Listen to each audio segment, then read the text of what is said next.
I never thought a simple piece of paper could shatter my world. It was just sitting there on my windshield, folded neatly under the wiper blade, like any ordinary flyer. But the words inside turned my ordinary Tuesday into the day everything changed. You deserve to know the truth about Ethan. He's not who you think he is. My name is Harper, and until that moment, I thought I had the life I'd always wanted. A successful career in sales management, a beautiful 6-year-old daughter, and a husband who, well, I thought I knew who he was. I sat in my car, in the empty parking garage of Morton Financial, where I'd just finished a late meeting. The note trembled in my hands as I read it again. The handwriting was neat, feminine. No signature, just those 2 sentences that made my stomach twist into knots. My phone buzzed, making me jump. A text from Ethan. Running late tonight. Don't wait up. 4th time this month. I started the car, trying to push down the acid feeling in my throat. The drive home was a blur of streetlights and questions. Who wrote the note? What truth? And why now? When I pulled into our driveway, Mrs. Peterson from next door was just leaving with Chloe. She'd been watching her since school let out. Mommy! Chloe ran to me, her backpack bouncing. I drew a family picture today. Want to see? I forced a smile, hugging her tight. Of course, sweetie. Let's go inside. Mrs. Peterson gave me an odd look. Everything okay, Harper? You look pale. Just a long day at work, I lied, ushering Chloe inside. In the kitchen, Chloe spread her drawing across the counter while I mindlessly started dinner. 3 stick figures stood holding hands. A tall one with brown hair, Ethan. A medium one with yellow hair, me. And a small one with pigtails, Chloe. Daddy's not home again? Chloe asked, coloring another picture. He's working late, sweetie. He works late a lot now. Kids. They notice everything. I was loading the dishwasher when my mother-in-law Helen called. She's always had this uncanny timing. Harper, dear? I was wondering if you and Ethan are still coming to Sunday dinner. Of course, I said, then hesitated. Helen, has Ethan seemed different to you lately? A pause. Too long to be casual. Different how? I don't know. Maybe I'm imagining things. I glanced at Chloe, now absorbed in her iPad. Actually, never mind. We'll see you Sunday. After putting Chloe to bed, I sat at my desk and opened my laptop. The note lay beside me, those words taunting me. My fingers hovered over the keyboard. Should I check our phone records? Credit card statements? The thought made me feel sick. This wasn't me. I didn't spy on people, especially not my husband. But I found myself logging into our shared accounts anyway. The front door opened at 11:43 p.m. I heard Ethan's keys hit the bowl by the door, his footsteps in the hallway. When he appeared in our bedroom doorway, he looked surprised to see me still up. Hey, he said, loosening his tie. You didn't have to wait up. I studied him, his slightly rumpled shirt, the way he wouldn't quite meet my eyes. How was work? Brutal. This merger is killing me. He disappeared into the bathroom. Water ran. Did Chloe get to bed okay? She drew a family picture today. That's nice. The casual dismissal in his voice made something snap inside me. Where were you really tonight, Ethan? He appeared in the doorway, face half covered in shaving cream. What do you mean? I held up the note. Someone left this on my car today. He took it, read it, his expression unreadable. Then he laughed, but it didn't reach his eyes. This is ridiculous. Probably someone playing games. You don't believe this, do you? I wanted to believe him. God, how I wanted to. But something in his laugh, in the way he immediately dismissed it. No, I lied. Of course not. But as I lay awake that night, listening to his steady breathing beside me, I knew things would never be the same. Someone out there knew something about my husband, something they thought I deserved to know. And now I had to decide, did I want to know the truth, even if it destroyed everything I loved? The next few days felt like walking through fog. Every conversation with Ethan seemed loaded with double meanings. Every casual touch between us felt rehearsed. I caught myself analyzing everything. The way he checked his phone under the table, how he always seemed to take calls in another room. Sunday dinner at Helen's house couldn't have come at a worse time. As we pulled into her driveway, Ethan's phone buzzed again. He silenced it without looking at me. Work? I asked, trying to keep my voice neutral. Always is. He helped Chloe out of her car seat. Let's not start this again, Harper. Helen opened the door before we reached it, hugging Chloe tight. There's my favorite granddaughter. I made your special mac and cheese. While Chloe ran inside, Helen's eyes met mine. That same knowing look I'd caught over the phone. In the kitchen, I helped Helen with the salad while Ethan and Chloe set the table. The familiar rhythm of Sunday dinner almost made things feel normal. Almost. The merger's going well, Ethan announced over dinner. We're finalizing details with the Blake Corporation next week. Helen paused, fork halfway to her mouth. Blake, isn't that where your old college friend works? What was her name? Fiona, he said quickly. Too quickly. Fiona Blake. Her father owns the company. The room suddenly felt too warm.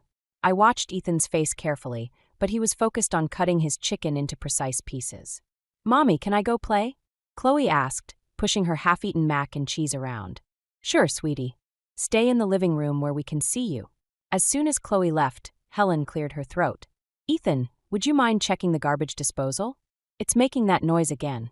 He disappeared into the kitchen, and Helen leaned forward. Harper, what's really going on? I don't know what you mean. Don't do that. She reached across the table, squeezing my hand. I've known you for 8 years. Something's wrong.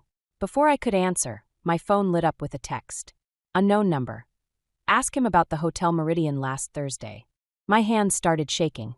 Helen must have seen something in my face because she stood up. Ethan, the disposal can wait. Come finish your dinner. Later, while Ethan loaded Chloe into the car, Helen pulled me aside. Whatever it is, you're stronger than you think. And you're not alone. That night, after Chloe was asleep, I sat at my computer again. The Hotel Meridian's website showed a sleek downtown building, popular with business travelers. And right across the street from the Blake Corporation. Still working. Ethan appeared behind me. I quickly switched tabs. Just checking emails. I turned around. How's Fiona these days? He blinked. What? Your college friend. The one at Blake Corporation, you must see her a lot with this merger. Not really. He shrugged. She handles different departments. The lie hung between us like smoke. I'd already found their old college photos on Facebook. They'd dated for 2 years. That's funny, I said, standing up. Because her LinkedIn says she's director of acquisitions. Exactly the person you'd work with on a merger. His face hardened. Are you spying on me? Are you lying to me? The silence stretched until he broke eye contact. I'm going to bed. You're being paranoid. But as he walked away, his phone buzzed. He checked it reflexively, and I caught the flash of a woman's face on his screen before he quickly pocketed it. That night, I lay awake again, but this time I was planning.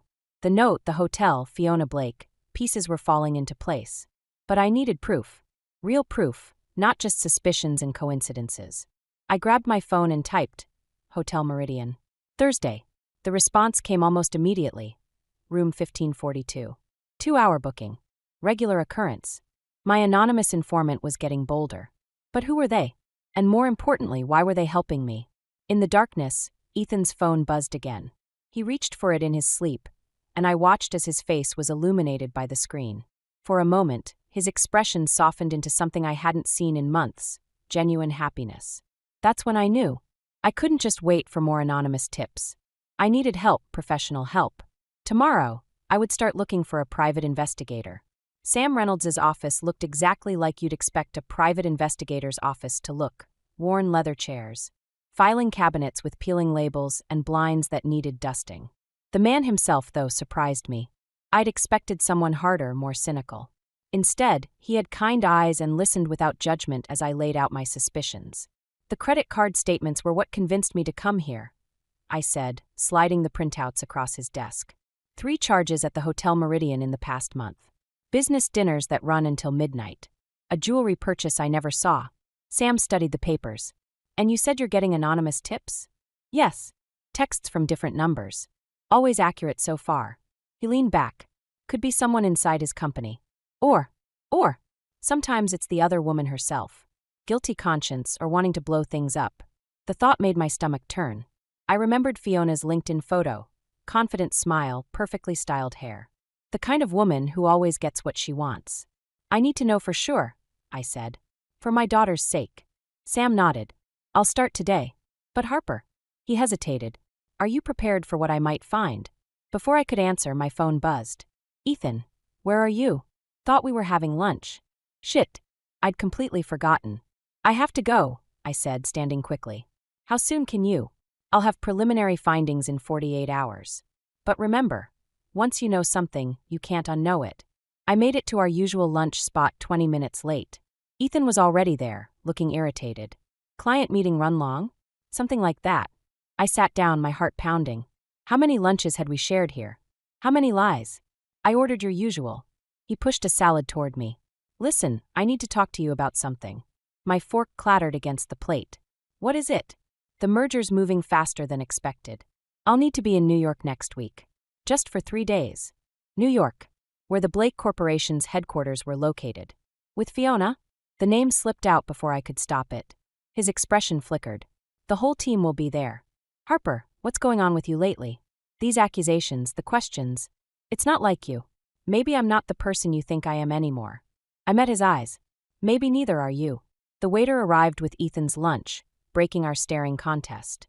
As Ethan thanked him, I noticed something on his collar, a smudge of red lipstick, barely visible against the white fabric. I never wear red lipstick. My phone buzzed again. Unknown number. Check your joint account. $5,000 withdrawn yesterday. Ask him what it's for. I pushed my untouched salad away. I have to go. You just got here. I forgot. Something at the office. I grabbed my purse, nearly knocking over my water glass. Enjoy New York. Outside, I barely made it around the corner before the tears started. I ducked into a coffee shop bathroom, splashing cold water on my face. When I looked in the mirror, I hardly recognized myself. How had I become this person, spying, lying, jumping at every text? My phone buzzed one more time. Sam Reynolds. Found something. Can you come back to the office? I took a deep breath, fixed my makeup, and straightened my shoulders. Whatever Sam had found, whatever truth was waiting for me, I had to face it. For Chloe. For myself. But first, I needed to make a stop at the bank. $5,000 was a lot of money to disappear without a trace. And something told me I wasn't going to like where it went. As I drove back to Sam's office, I caught myself checking the rearview mirror more than usual. Was that black SUV following me? Was I becoming paranoid, or was someone watching my every move? Either way, in less than an hour, I'd have answers. And then I'd have to decide what to do with them. The bank teller's face said everything before she even spoke. I'm sorry, Mrs. Marshall, but the withdrawal was authorized with your joint account signature card. There's nothing we can do. $5,000. Gone. Just like that. I sat in my car, gripping the steering wheel, when my phone lit up with Sam's latest message. Got the surveillance photos. You should see these now. The drive to his office felt like moving through molasses. Every red light lasted an eternity. Every turn brought me closer to something I couldn't unknow. Sam was waiting at his desk with a manila envelope. Before I show you these, are you sure? I nodded, not trusting my voice. The photos spilled across his desk like fallen leaves. Ethan and Fiona entering the Hotel Meridian. Lunch dates at secluded restaurants. Shopping at high-end jewelry stores. But it was the last photo that stopped my breath. Ethan helping Fiona look at houses in the suburbs. The realtor's paperwork shows they're looking in good school districts, Sam said quietly. Good school districts. For children. They're children. My phone buzzed. Mrs. Peterson. Chloe's not feeling well. Can you pick her up early from school? Reality crashed back in. I gathered the photos with shaking hands. I need copies of everything. Harper. Sam's voice stopped me at the door. There's more. That $5,000? It was transferred to a new account. Joint names, Ethan Marshall and Fiona Blake. The school nurse's office was quiet except for the hum of fluorescent lights. Chloe sat on the vinyl cot, looking small and pale. My tummy hurts, she whispered as I hugged her. I know, baby. Let's go home. In the car, Chloe's voice drifted from the back seat. Is Daddy coming home tonight? He's working late again. Jessica at school says her daddy worked late a lot too. Then he went to live in a different house. My hands tightened on the steering wheel. Chloe, I don't want Daddy to live in a different house.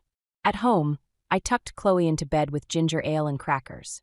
She fell asleep clutching her favorite stuffed rabbit, the one Ethan bought her last Christmas.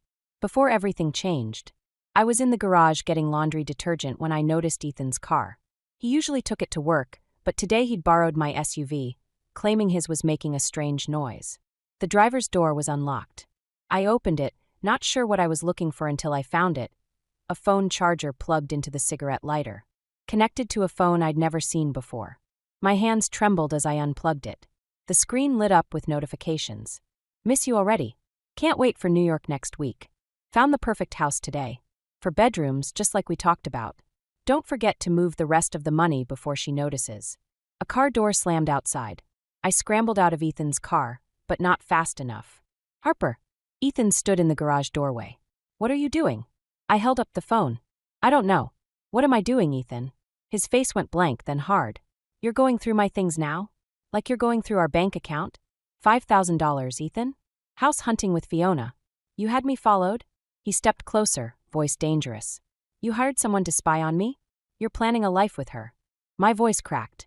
While our daughter cries herself to sleep wondering why her daddy's never home. Give me the phone, Harper. Or what? You'll leave? Go live in that 4-bedroom house with your new family. He reached for the phone. I stepped back, bumping into his car. Mommy. Chloe's small voice froze us both. She stood in the doorway, clutching her rabbit. Why are you fighting? Ethan's face softened. Princess, go back to bed. Mommy and Daddy are just. Don't. I cut him off. Don't you dare pretend this is nothing. Not anymore. I walked to Chloe, scooped her up, and carried her inside, leaving Ethan in the garage with his secret phone and his crumbling lies. That night, as Chloe finally drifted off in my bed, I made a decision. Tomorrow, I would call Helen, and then I would call a lawyer. Sam's final report arrived in my email at 3 a.m. I sat in our home office, the blue light from my laptop casting shadows as I scrolled through document after document. Bank statements, hotel receipts, property listings, and then the emails. We'll tell her after New York, Ethan had written to Fiona. Once everything's in place. What about Chloe? Fiona's response. She'll adjust. Kids are resilient. My fingers hovered over the print button when I heard footsteps in the hallway. I quickly closed the laptop. Mommy. Chloe appeared in the doorway, rubbing her eyes. I had a bad dream. I gathered her into my arms, breathing in her strawberry shampoo. Want to tell me about it? She buried her face in my neck. You and Daddy were gone. I couldn't find you anywhere. The front door opened and closed. Ethan's footsteps in the foyer, past midnight again. I held Chloe tighter. Harper. Ethan called softly. Why are you both up? Bad dream, I said, not looking at him. I've got this. Go to bed. But he lingered in the doorway.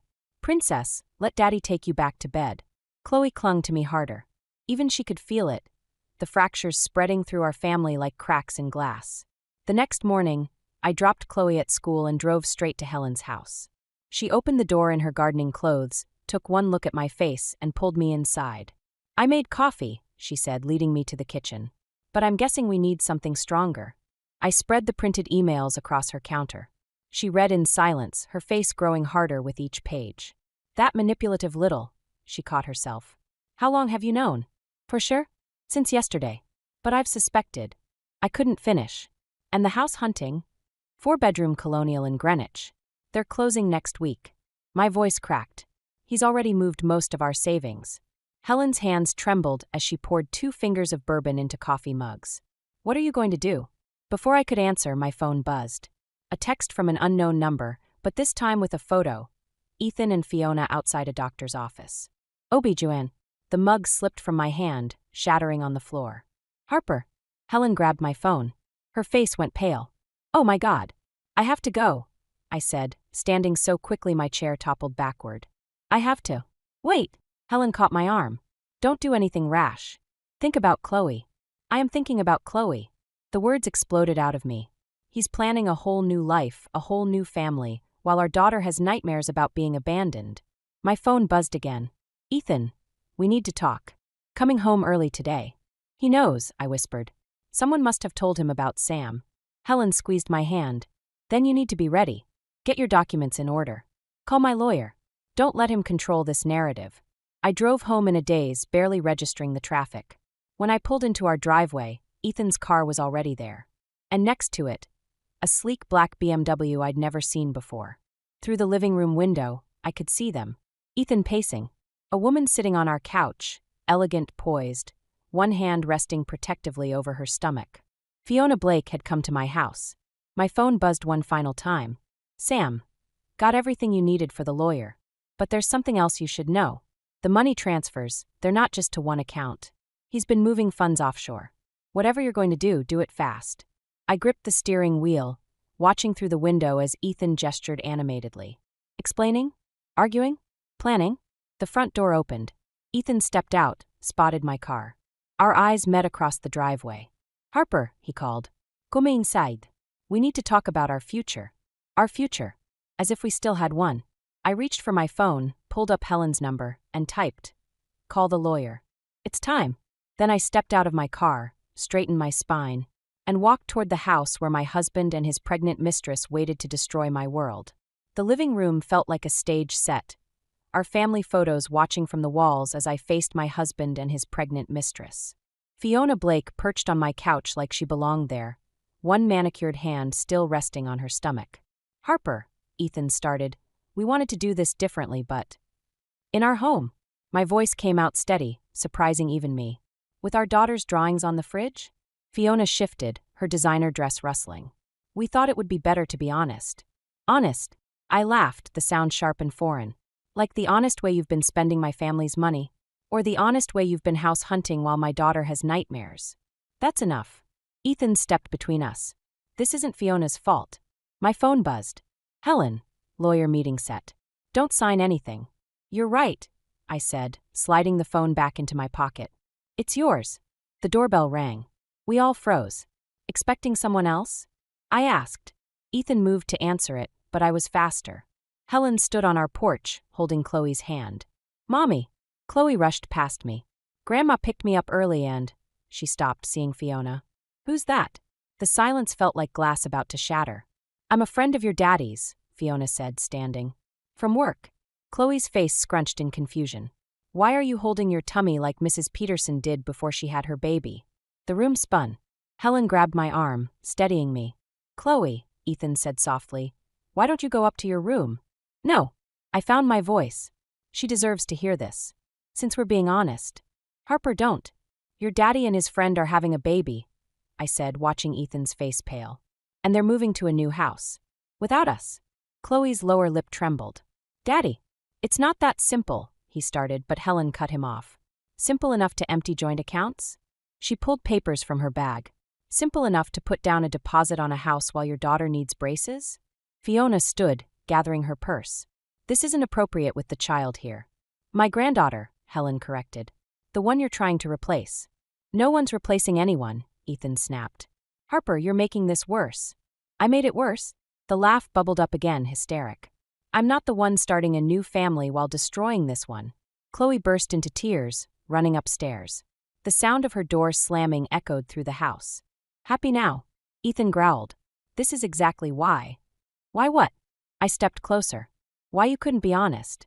Why you had to sneak around, steal our savings, plan your escape. You were suffocating me." The words exploded from him. Always so perfect, so controlled. "Fiona understands." "Understands what?" "How to spend other people's money. How to destroy a 6-year-old's world." Fiona moved toward the door. "Ethan, we should go." "Yes, go." I pulled out my phone, showing them Sam's report. "But first, explain these offshore accounts. I'm sure the divorce court will be very interested."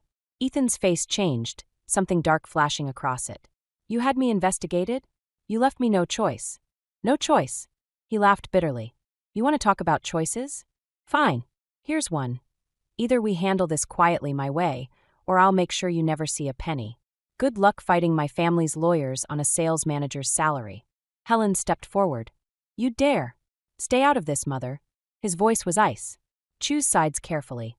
I looked around our living room, at the family photos, Chloe's artwork, 8 years of memories, and felt something inside me break. "Get out," I whispered. "Both of you. Get out of my house." "It's my house too," Ethan said softly. "And soon it'll be on the market. Better start packing, Harper." They left, the door closing with a quiet click that felt louder than a slam. Upstairs, I could hear Chloe crying. Helen touched my shoulder. "Harper, I need to check on Chloe." My voice sounded far away. Can you call the lawyer? Tell them everything." She nodded, and I climbed the stairs, each step feeling like I was walking through deep water. Behind Chloe's door, my daughter was sobbing, the sound of a world breaking apart. I pressed my forehead against the wood, wondering how I could possibly fix what Ethan had so thoroughly destroyed. The lawyer's office felt too small for all the tension it held. I sat across from Ethan and his attorney, watching them review the settlement offer. My hands were steady as I placed my phone on the table, screen dark but recording. "This is ridiculous," Ethan's lawyer said, pushing the papers away. "My client won't agree to these terms." My lawyer, Patricia Chun, smiled thinly. "The offshore accounts say otherwise." The door opened. Fiona walked in uninvited, her pregnancy now more visible. "Sorry I'm late." "This is a private meeting," Patricia started, but Ethan waved her off. She stays. She's part of this now. I caught Patricia's subtle nod. Perfect. Just as we'd planned. Fine, I said. Let's talk about everything then. The house in Greenwich. The dummy corporations. The money laundering through Blake Corporation. Fiona's perfectly composed face cracked. What are you talking about? Show them, I told Patricia. She opened a folder, spreading photos across the table. Meetings with known financial criminals. Wire transfers. Documents with signatures that weren't quite legal. Where did you get these? Ethan's voice shook. Same place I got everything else. You're not the only one who can hire people, Ethan. Fiona grabbed his arm. You said you handled this. Handled what? I leaned forward. The illegal transfers? Or making sure I'd be too broke to fight for custody? You bitch, she hissed. You have no idea what you've sacrificed. I cut her off. What you deserve. That's the difference between us, Fiona. I'm not interested in what I deserve. I'm interested in what's right for my daughter. Our daughter, Ethan snapped. The daughter you were going to abandon? Or the one you're using to hide your illegal activities? His lawyer shifted uncomfortably. Perhaps we should take a recess. No. I pressed play on my phone. Fiona's voice filled the room. Once the money's moved, she won't be able to trace it. Your mother's inheritance, the company funds, everything. Ethan's face went white. You recorded. That's illegal, his lawyer interrupted. So is fraud, Patricia countered. Your choice, Mr. Marshall. Sign the fair settlement, or we take everything to the SEC. Fiona stood abruptly. This is blackmail. This is justice. I met her eyes. You wanted my life. My husband? Fine. But you don't get to steal my daughter's future. Ethan, she pleaded. Tell them about the plan. About how we're going to. Stop talking, his lawyer warned, but it was too late. The plan. I pressed. You mean the one where you use Blake Corporation to hide the money? Or the one where you make me look unstable, so I lose custody? Ethan's facade finally cracked. You don't understand. I had to protect. Your assets? Your new family? I stood gathering the photos. Sign the papers, Ethan. Full custody, fair financial split, and I'll keep these private. Fight me and everyone sees them. Including your father-in-law at Blake Corporation. Fiona's hand dropped from her stomach. You wouldn't. Try me. The room fell silent except for the scratch of Ethan's pen. With each signature, I felt the weight of the past months lifting. I hope you're happy, he muttered, sliding the papers back. Happy. I gathered my things, standing. No. But Chloe will be safe. That's all that matters now. At the door, I turned back. Oh, and Fiona? That anonymous note on my windshield months ago? Thank your assistant. She's been very helpful. Their shocked faces were the last thing I saw as I walked out, Patricia beside me with the signed papers. You okay? She asked in the elevator. I thought about Chloe, waiting at Helen's house. About the apartment I'd already rented, the new school I'd researched, the future we'd rebuild together. I will be, I said, and for the first time in months I believed it. My phone buzzed. Helen. Chloe's asking when you're coming home. Home. Not the house Ethan and I had shared, but somewhere new. Somewhere ours. I typed back. On my way. Tell her everything's going to be okay now. And this time it wasn't a lie. 3 months later, I stood in our new apartment, surrounded by moving boxes and the sound of Chloe's laughter. She was in her room, arranging stuffed animals on her fresh purple bedspread. Her choice, not mine. The last box from storage, Helen announced, setting it down in the living room. Though why you kept Ethan's old college yearbooks? I smiled, taking out the photo albums. Evidence never hurts. Especially with the SEC investigation still ongoing. The news had broken last week. Blake Corporation under federal investigation, Fiona's father stepping down as CEO. Ethan's name hadn't surfaced yet, but it would. My phone buzzed. Sam Reynolds. Thought you'd want to know, ENF's Greenwich house just listed for sale. Looks like paradise lost. I deleted the message without responding. Their paradise wasn't my concern anymore. Mommy, Chloe called from her room. Can we hang my pictures now? The walls were already decorated with her artwork, bright, happy drawings without the darkness that had shadowed her work during the separation. Her therapist said that was a good sign. Coming, sweetie. I turned to Helen. Stay for dinner? Actually. She pulled an envelope from her bag. I wanted to show you something first. I recognized the legal letterhead, her estate attorney. Helen, you don't have to. I do. She pressed the papers into my hands. Read it. The document was simple but clear. Helen's entire estate would pass to Chloe through a trust, with me as executor until she turned 25. What about Ethan? He made his choice. Her voice was firm. I'm making mine. A knock at the door interrupted us. Through the peephole, I saw Ethan. The first time he'd come to the apartment for his weekend visit with Chloe. He looked different, thinner, tired. The scandal at Blake Corporation had hit him harder than he'd expected. Daddy! Chloe ran to him, and I watched his face soften as he hugged her. Ready for the zoo? He wouldn't meet my eyes. Let me get my backpack. She disappeared into her room. The silence stretched between us. Helen moved to the kitchen, giving us space. The apartment looks nice, he said finally. It's home. I gestured to Chloe's artwork. She's doing better. The therapist says. I saw the news about Blake Corporation. I know. He shifted uncomfortably. Fiona's. We're not. I don't need to know. And I didn't. Not anymore. The baby. Still not my business, Ethan. Chloe returned, saving us from more awkward conversation. Ready. As they left, I heard her chattering about her new school, her friends, her purple room. Ethan's responses grew fainter as they walked down the hall. Helen appeared beside me. You okay? I closed the door, looking around our new home. The furniture wasn't expensive, but it was ours. The walls held only happy memories. The air felt clean, free from secrets. You know what's strange? I picked up a photo of Chloe from the shelf, taken last week, her smile genuine again. I thought revenge would feel better. But this, just being happy moving forward, that's better than any revenge. That's because you're stronger than revenge, Helen said. You chose healing instead.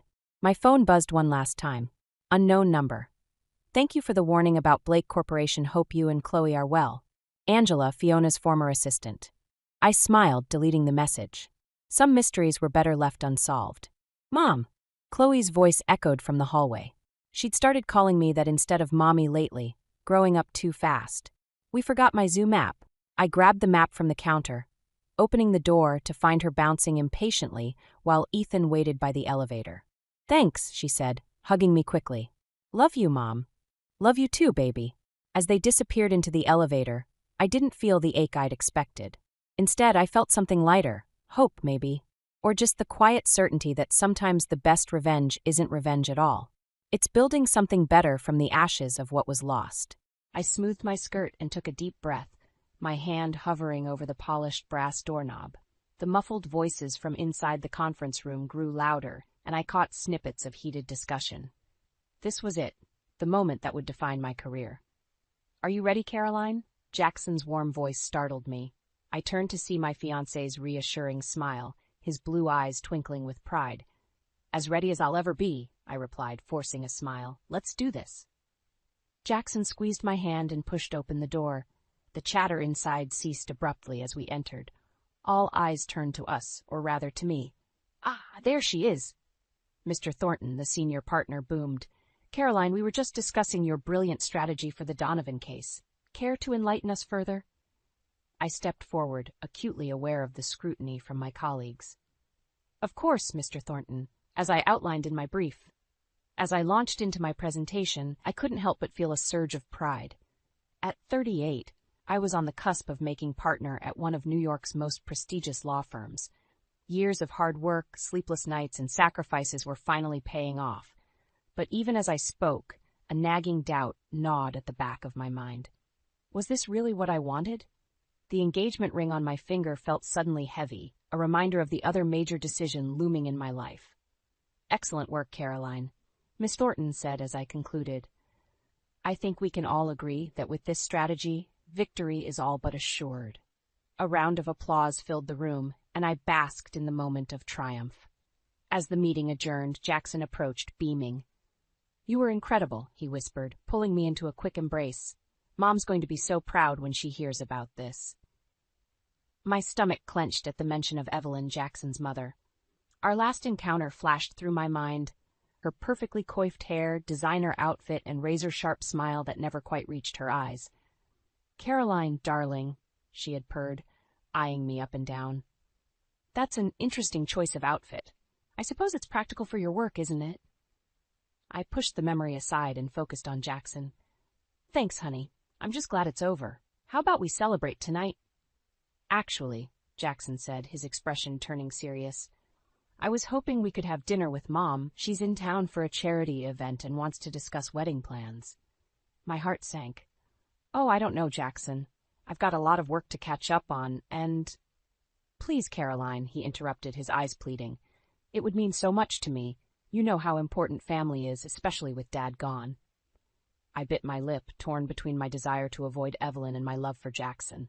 The mention of his late father, George, added another layer of complexity. There was something about George's death that never sat right with me, a family secret that seemed to linger just beneath the surface. All right, I conceded, forcing a smile. I'll make it work. Jackson's face lit up. Great, I'll let Mom know. She'll be thrilled. As he walked away to make the call, I slumped against the wall, my earlier elation evaporating. The thought of enduring another evening with Evelyn filled me with dread. But I loved Jackson, and if this was what it took to build a life with him, I would find a way to manage.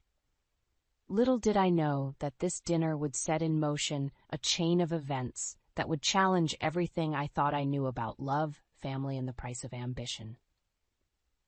As I gathered my things and headed back to my office, I couldn't shake the feeling that I was stepping onto a path from which there was no return. The restaurant buzzed with the quiet chatter of New York's elite, but all I could focus on was the sharp click of Evelyn's designer heels as she approached our table. Jackson stood, beaming, to greet his mother. Mom, you look stunning as always, he said, kissing her cheek. Evelyn's eyes swept over me, her lips curling into a smile that didn't quite reach her eyes. Caroline, dear, how nice to see you again. I stood, smoothing my dress. Lovely to see you too, Evelyn. You look wonderful. Oh, this old thing? She waved a dismissive hand, diamond bracelet catching the light. I just threw it on. Now tell me about this case you've been working on, Jackson. I hear it's quite impressive. As Jackson launched into an explanation of his latest legal triumph, I tried to quell the rising frustration in my chest. It was always like this with Evelyn. Jackson was the sun, and I was barely a distant planet in her eyes. And what about you, Caroline? Evelyn's sharp voice cut through my thoughts. Any exciting cases on your docket? I straightened, seizing the opportunity. Actually, yes. I just won a major class action suit against— Oh, that's nice, dear, Evelyn interrupted, turning back to Jackson. Now about the wedding plans. I've been thinking. The rest of the dinner passed in a blur of thinly veiled criticisms and pointed questions about my family, my career aspirations, and whether I was truly prepared for the responsibilities of being a Thornton wife. As we waited for dessert, Evelyn leaned in, her voice low. Caroline, I hope you understand the importance of family in our circle. The Thornton name carries certain expectations. I nodded, forcing a smile. Of course, Evelyn, I completely understand. Do you? Her eyes narrowed. Because I'm not entirely convinced you're ready for this life. Jackson needs a wife who can support his ambitions, not compete with them. My breath caught in my throat. Before I could respond, Jackson returned from the restroom, oblivious to the tension. Everything okay here? He asked, sliding into his seat. Just fine, darling, Evelyn cooed. I was just giving Caroline some motherly advice. As we left the restaurant, Evelyn pulled Jackson aside for a private word. I hung back, my mind reeling from the evening's events. How could I marry into this family? How could I spend the rest of my life trying to measure up to Evelyn's impossible standards? Caroline? Jackson's voice snapped me back to reality. Mom's invited us for brunch at her place tomorrow. I told her we'd be there. My heart sank. Jackson, I don't know if that's a good idea. I have a lot of work to catch up on, and— Please, Caroline, he pleaded, taking my hands in his. It means so much to Mom, and to me. I looked into his earnest blue eyes and felt my resolve crumble. All right, I sighed. We'll go. Later that night, as Jackson slept peacefully beside me, I stared at the ceiling, my mind racing. There was something about Evelyn's behavior that didn't add up. The way she clung to Jackson, the secretive glances, the veiled comments about family expectations, it all pointed to something deeper, something hidden. And then there was the matter of Jackson's late father, George. Evelyn rarely spoke of him, and when she did, it was with a strange mix of reverence and— was it guilt? I couldn't shake the feeling that there was more to the story of George's death than I'd been told. As dawn broke, I made a decision. I would go to brunch, but this time I'd be prepared. I reached for my phone, opening the voice recorder app. If Evelyn wanted to play games, I'd make sure I had evidence of every word. Little did I know, this simple act of self-preservation would set in motion a chain of events that would unravel the very fabric of the Thornton family and change my life forever. The shrill ring of my phone pierced the quiet of my office. Jackson's name flashed on the screen, and I felt a mix of excitement and dread. "Caroline, I've got news," he said, his voice tinged with excitement. "The firm's sending me to London for 3 months to handle the Blackstone merger." My heart skipped a beat. 3 months? Wow, Jackson, congratulations. I know it's sudden, but this is huge for my career. You understand, right? I swallowed hard, pushing down the conflicting emotions. Of course. When do you leave? Tomorrow morning, he replied.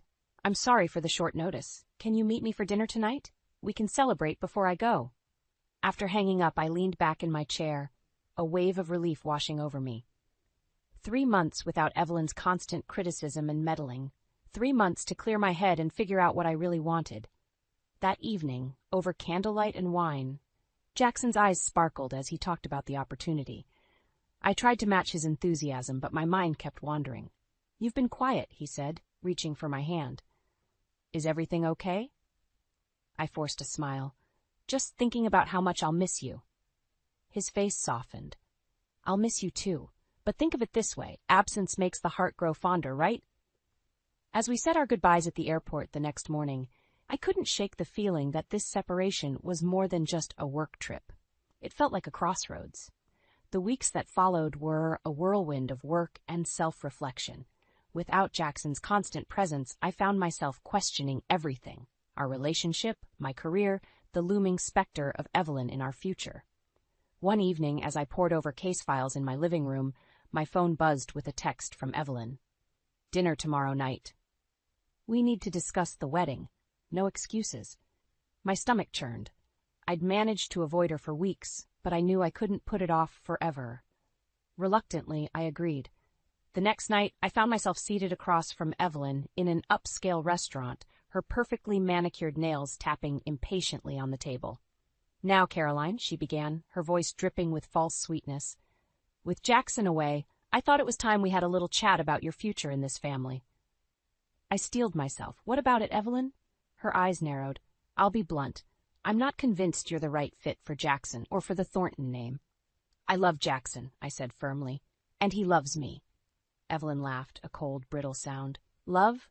Oh, darling, love has nothing to do with it. Marriage in our circle is about alliances, about maintaining a certain standard. As she continued to list my perceived shortcomings, I felt something snap inside me. Enough, I said, my voice low but firm. I don't need your approval, Evelyn. Jackson and I... Jackson, she interrupted, doesn't know what's best for him. But I do. I've protected him his entire life, and I won't let you ruin everything I've built. Her words hung in the air, heavy with implication. What do you mean, protected him? I asked, a chill running down my spine. Evelyn's face paled, realizing she'd said too much. Nothing. Forget I said anything. But I couldn't forget. As I left the restaurant, my mind raced. What was Evelyn hiding? What had she done to protect Jackson? Back in my apartment, I paced restlessly, unable to shake the feeling that I was on the verge of uncovering something big. On impulse, I picked up my phone and dialed a number I rarely used. Dad? I said when he answered. I need to ask you something about Jackson's father, George. There's something not right about his death, isn't there? The long pause on the other end of the line confirmed my suspicions. When my father finally spoke, his words sent a chill through me. Caroline, honey, he said gravely, there's something you need to know about the Thorntons, something that could change everything. As I listened to my father's revelation, I realized that my engagement to Jackson was about to become far more complicated than I could have ever imagined. The moment Jackson's plane touched down, my stomach twisted into knots. 3 months apart had done little to quell my anxiety about our future, especially after my father's cryptic revelations about the Thornton family. As I waited at the arrivals gate, my phone buzzed with a text from Evelyn. Dinner at our house tonight. No excuses. I grimaced, shoving the phone back into my pocket, just as Jackson emerged, his face lighting up at the sight of me. Caroline, he swept me into his arms, the familiar scent of his cologne washing over me. God, I've missed you. I melted into his embrace, momentarily forgetting my worries. I've missed you too. As we drove home, Jackson chattered excitedly about his time in London, but my mind was elsewhere. How could I tell him about my suspicions, about the conversation with my father? Caroline, Jackson's voice snapped me back to reality. Are you okay? You seem distracted. I forced a smile. Just tired. It's been a long day. He nodded, then reached into his pocket. Well, maybe this will wake you up. My heart stopped as he pulled out a small velvet box. Jackson, what?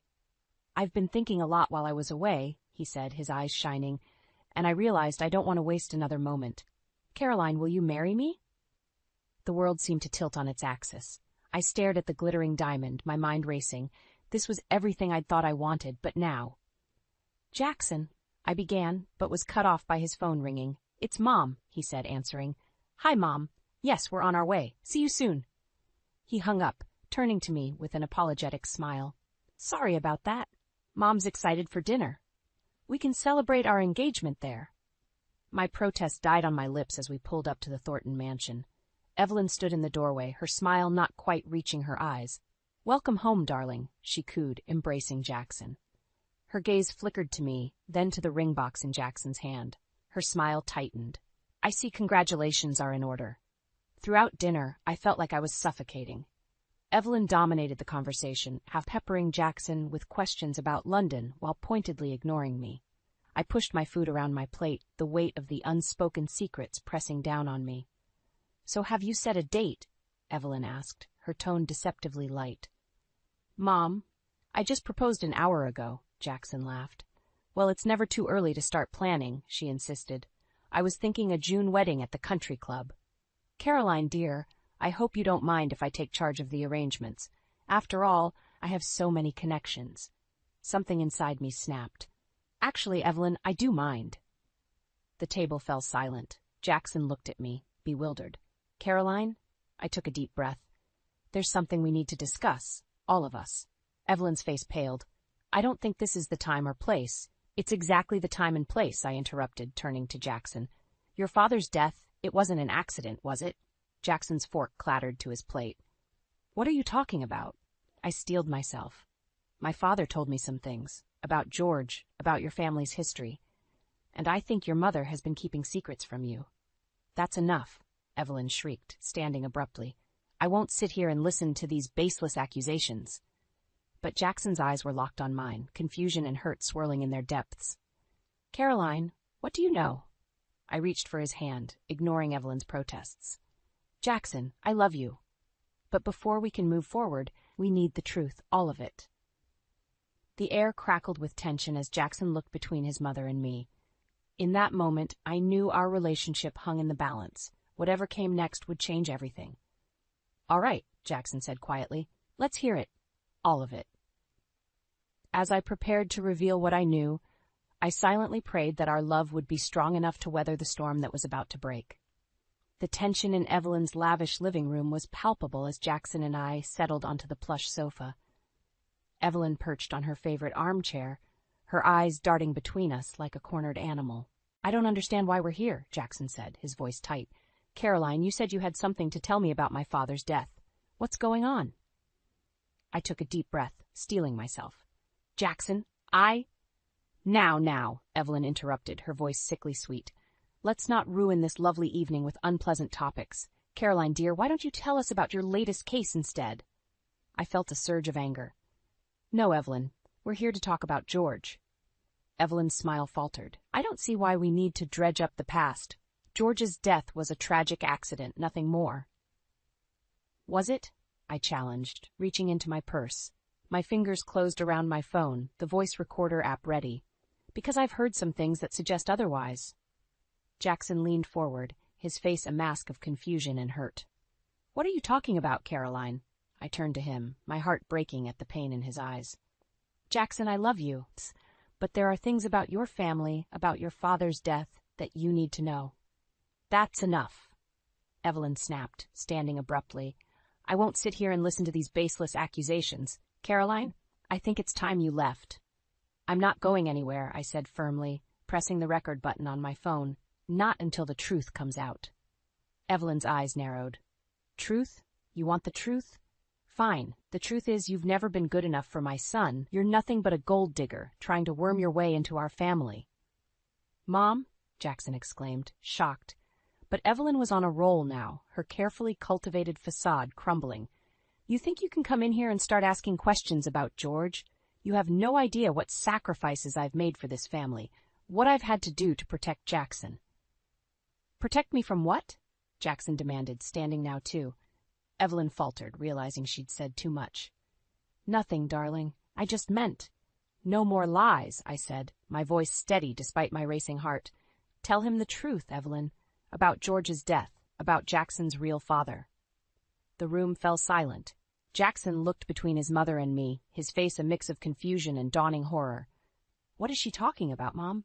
Evelyn's composure cracked entirely. You ungrateful little witch, she hissed at me. How dare you come into my home and try to destroy everything I've built? George was weak. He couldn't handle the pressures of our world. What I did for Jackson to give him the life he deserves. What did you do? Jackson whispered, his voice barely audible. I reached for his hand, but he pulled away, his eyes locked on his mother. Evelyn seemed to deflate, sinking back into her chair. It was an accident, she murmured. I never meant for George to die, but he was going to leave us, to ruin everything. I couldn't let that happen. The confession hung in the air, heavy and suffocating. Jackson stumbled backward, his face ashen. You killed Dad? Evelyn reached for him, but he recoiled. Jackson, please. You have to understand. I did it for you, for us. I stood, moving towards Jackson, but he held up a hand, stopping me. Don't, he said, his voice breaking. Just don't. With that, he turned and fled the room. I heard the front door slam moments later. Evelyn and I stared at each other, the weight of what had just transpired settling over us. I reached into my purse, pulling out my phone. I recorded everything, I said quietly. It's over, Evelyn. Her eyes widened in fear, then narrowed with hatred. This isn't over, she spat. You've ruined everything.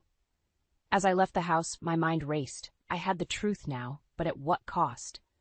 Jackson was gone, devastated by the revelations. And Evelyn was dangerous, cornered.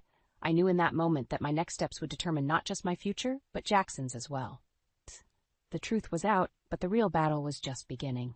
The days following the confrontation at Evelyn's house were a blur of unanswered calls and sleepless nights. Jackson had disappeared, leaving me to grapple with the fallout alone. I'd barely slept, jumping at every noise, half expecting Evelyn to burst through my door at any moment. When my phone rang on the third day, I nearly dropped it in my haste to answer. Jackson? Caroline. Evelyn's icy voice sent a chill down my spine. We need to talk. Come to the house, now. My instincts screamed at me to refuse, but concern for Jackson overrode my fear. Is Jackson there? Just come, she snapped before hanging up. Heart pounding, I grabbed my phone with the damning recording and headed to the Thornton mansion. As I pulled up, I noticed Jackson's car in the driveway. Relief flooded through me, quickly followed by apprehension. What was I walking into? Evelyn opened the door before I could knock, her face a mask of cold fury. In here, she said, leading me to the study. Jackson sat in an armchair, his face haggard and unshaven.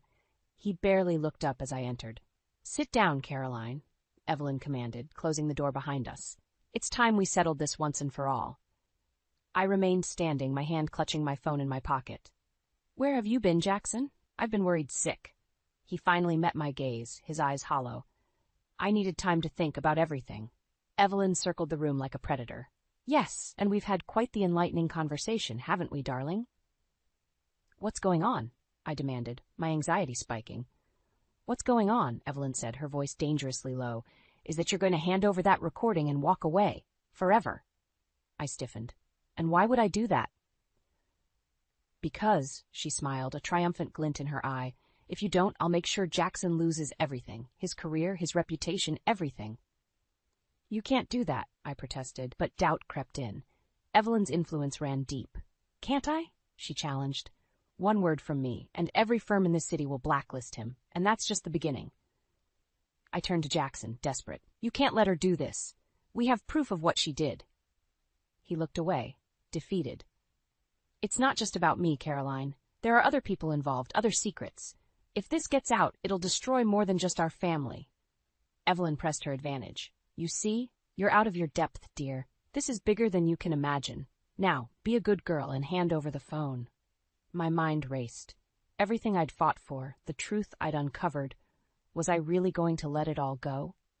But looking at Jackson's broken expression, I realized the cost might be too high. With shaking hands, I pulled out my phone. If I do this, you'll leave Jackson alone? Let him live his life? Evelyn's eyes gleamed. Of course, dear. That's all I've ever wanted. As I held out the phone, a sudden clarity struck me. This wasn't just about Jackson or me anymore. It was about justice, about the truth. In that moment, I made a decision that would change everything. No, I said, pulling the phone back. I won't let you win, Evelyn, not this time.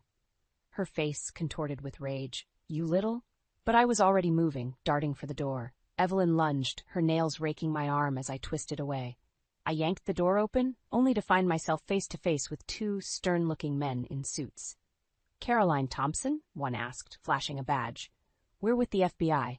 We need you to come with us. Behind me, I heard Evelyn's triumphant laugh. I told you, dear, you're out of your depth. As the agents led me away, I caught one last glimpse of Jackson, his face a mix of anguish and something else. Was it resolve? The door closed behind us, and I realized with a sinking heart that the game had changed. Whatever came next, I was now playing for much higher stakes than I'd ever imagined. The fluorescent lights of the FBI interrogation room buzzed incessantly as I sat, my heart pounding. Hours had passed since they'd brought me in, and I'd refused to speak without my lawyer present. Finally, the door opened, and in walked Jackson, followed by a man I recognized as one of the top criminal defense attorneys in the city. Caroline, Jackson said, his voice strained. Are you okay? I nodded, unable to find words. The attorney, Mr. Donovan, sat across from me. Miss Thompson, I'm here to represent you. Now, let's hear what the FBI has to say. As if on cue, two agents entered. Miss Thompson, we have some questions about your involvement with the Thornton family and certain financial irregularities. My mind raced. Financial irregularities? This had to be Evelyn's doing. I don't know anything about that, I said firmly. The agent slid a folder across the table. We have evidence suggesting otherwise. Large sums of money transferred to offshore accounts, all linked to you and Jackson Thornton. I gasped, looking at Jackson in disbelief. He avoided my gaze, his face a mask of guilt and fear. Mr. Donovan intervened. My client has no knowledge of these transactions. Now, unless you're charging her with something specific, we're leaving. The agent leaned forward. We're not done here. Miss Thompson, we know about the recording. Hand it over, and maybe we can make a deal. Suddenly, everything clicked into place. This wasn't about money laundering. It was about Evelyn's confession. Somehow, she'd manipulated the FBI into doing her dirty work. I steeled myself, making a split-second decision. I'll play the recording, I said, but only if Jackson and Mr. Donovan hear it too. The agents exchanged glances, then nodded. With shaking hands, I pulled out my phone and pressed play. Evelyn's voice filled the room, her words damning and clear. As the recording played, I watched the color drain from Jackson's face. The agents listened intently, their expressions shifting from skepticism to shock. When it ended, silence hung heavy in the air. Jackson looked at me, his eyes filled with a mix of pain and dawning realization. Caroline, I had no idea. All this time I thought... One of the agents cleared his throat. Miss Thompson, this recording changes things significantly. We'll need to verify its authenticity, but if it's genuine... It is, I said firmly, and I'm willing to testify to everything I know. Mr. Donovan leaned in. My client has clearly been the victim here. Any charges against her should be dropped immediately. The next few hours were a whirlwind of statements, paperwork, and hushed conversations. By the time we left the FBI building, the sun was rising, casting a surreal glow over the city. Jackson and I stood on the sidewalk, the weight of everything that had happened pressing down on us. What now? I asked, my voice barely above a whisper. He ran a hand through his hair, looking more vulnerable than I'd ever seen him. I don't know. Everything I thought I knew, it's all been a lie. My whole life, my family. I reached out, taking his hand. We'll figure it out together, if that's what you want. He squeezed my hand, a glimmer of the man I fell in love with shining through. It is. But Caroline, there's more you need to know. About my father, about who I really am. Before he could continue, a sleek black car pulled up beside us. The window rolled down, revealing Evelyn's face, twisted with fury. "This isn't over," she hissed. "You have no idea what you've done, what you've set in motion." As the car sped away, I felt a chill run down my spine. Jackson pulled me close, his body tense. "We need to go somewhere safe," he said urgently. "There are people who will do anything to keep the truth buried." Looking into his eyes, I realized that while we'd won this battle, the war was far from over. The truth about Jackson's paternity, the full extent of Evelyn's crimes, it was all still lurking in the shadows, waiting to be uncovered. As we hurried down the street, I knew that our next steps would determine not just our future, but the fate of the entire Thornton legacy. The final confrontation was coming, and we had to be ready. The Thornton estate loomed before us, its grand facade now seeming more like a mausoleum than a home. Jackson's hand trembled in mine as we approached the front door. Inside we could hear raised voices, Evelyn and George, locked in a heated argument. "Are you ready for this?" I asked Jackson softly. He nodded, his jaw set. "It's time for the truth, all of it." We entered without knocking. The shouting ceased abruptly as Evelyn and George turned to face us. Evelyn's face was a mask of fury, while George looked utterly defeated. "You!" Evelyn hissed, glaring at me. "Haven't you done enough damage?" Jackson stepped forward. "It's over, Mom. We know everything." George sank into a chair, his face ashen. "Son, I can explain." "No need," Jackson interrupted. "I had a paternity test done. I know you're not my biological father." The room fell silent. Evelyn's composure cracked, tears welling in her eyes. "Jackson, please. Everything I did for you." I couldn't stay silent any longer. "You murdered your husband, Evelyn. You've manipulated and lied for years. How is that for Jackson's benefit?" George looked up, shock evident on his face.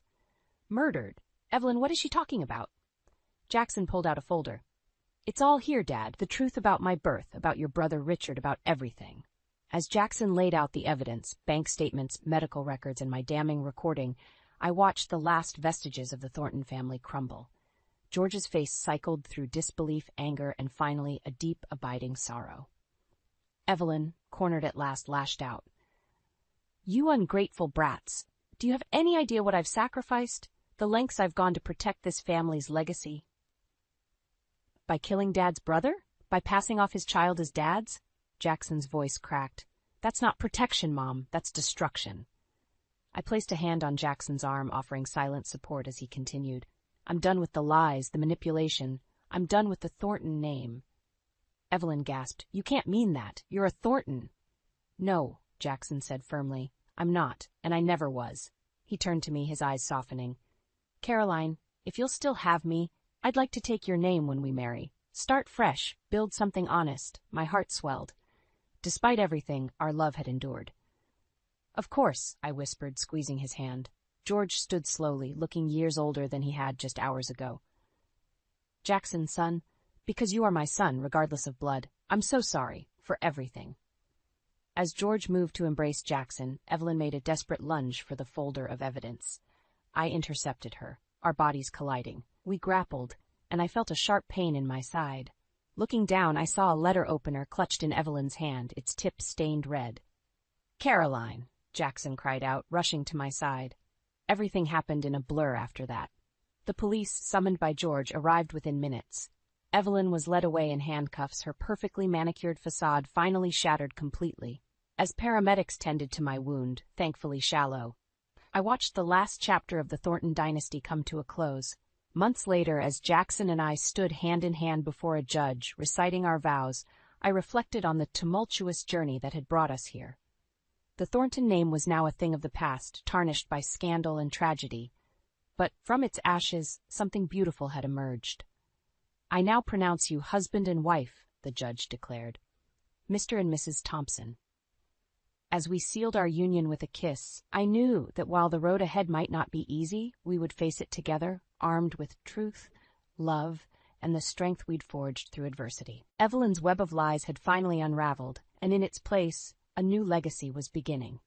One built on honesty, forgiveness, and the unbreakable bond between two people who had weathered the storm and emerged stronger for it. As we walked out of the courthouse into the bright sunshine, I smiled up at my husband. The future stretched before us, full of promise and hope. Whatever challenges lay ahead, we would face them together, as equals, as partners, as the Thompsons.